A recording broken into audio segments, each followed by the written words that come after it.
In this video, we're looking at chlamydia. You'll find free practice material with multiple choice questions, flashcards and case scenarios available through Wisdolia. That'll give you feedback on what you got wrong and why. Find a link to the chlamydia questions below. Chlamydia is generally the term to describe the sexually transmitted infection as a result of the bacterium Chlamydia Trachomatis. It is a gram-negative, obligate intracellular bacterium with an incubation period of roughly 2 to 3 weeks.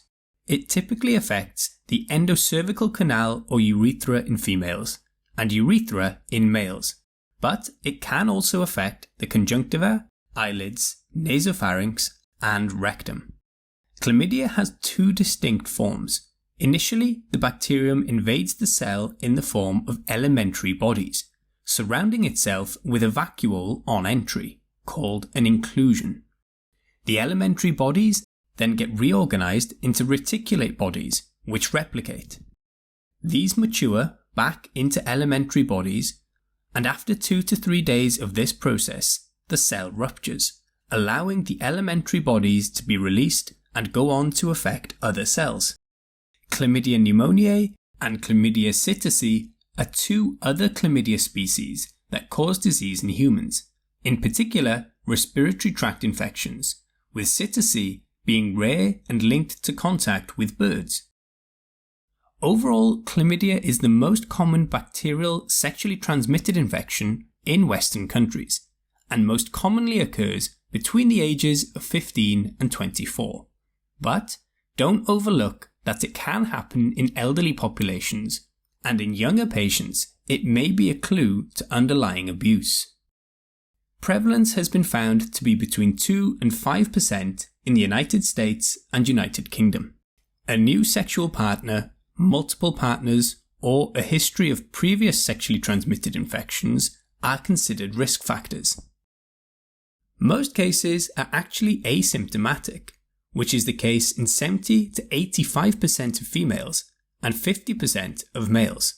In females, the endocervical tract is usually affected, and symptoms include postcoital or intermenstrual bleeding, dysuria, vaginal discharge that is usually mucoid and odourless, and pelvic pain.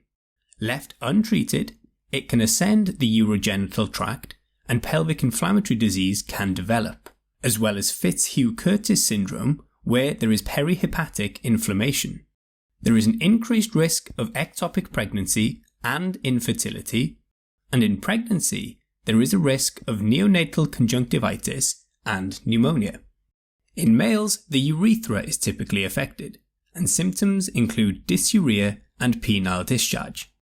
Again, if not adequately treated, the infection can become more complex and cause epididymo-orchitis, meaning inflammation of the epididymis and testicles, or prostatitis.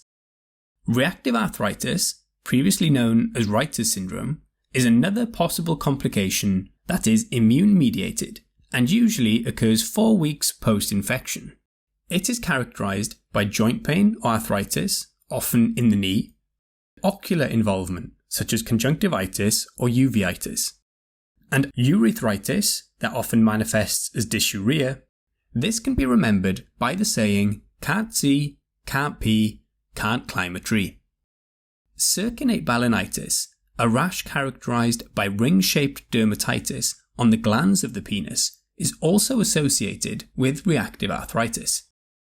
Another is lymphogranuloma venereum, that is caused by the L1, L2 and L3 serotypes of Chlamydia Trachomatis, and it follows a 3-phase course starting with a painless ulcer, followed by a painful unilateral inguinal or femoral lymphadenopathy several weeks later, followed then by proctocolitis.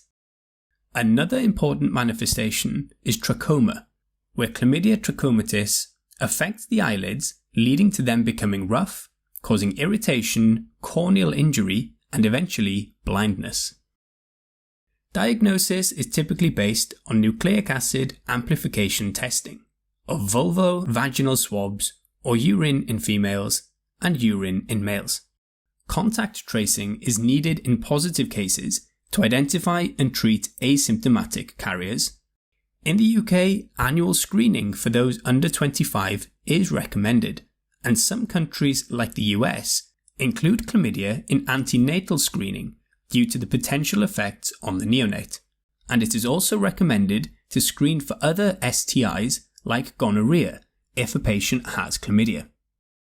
Doxycycline is the antibiotic of choice, with macrolides being second line, and azithromycin being the example as a first choice in pregnancy.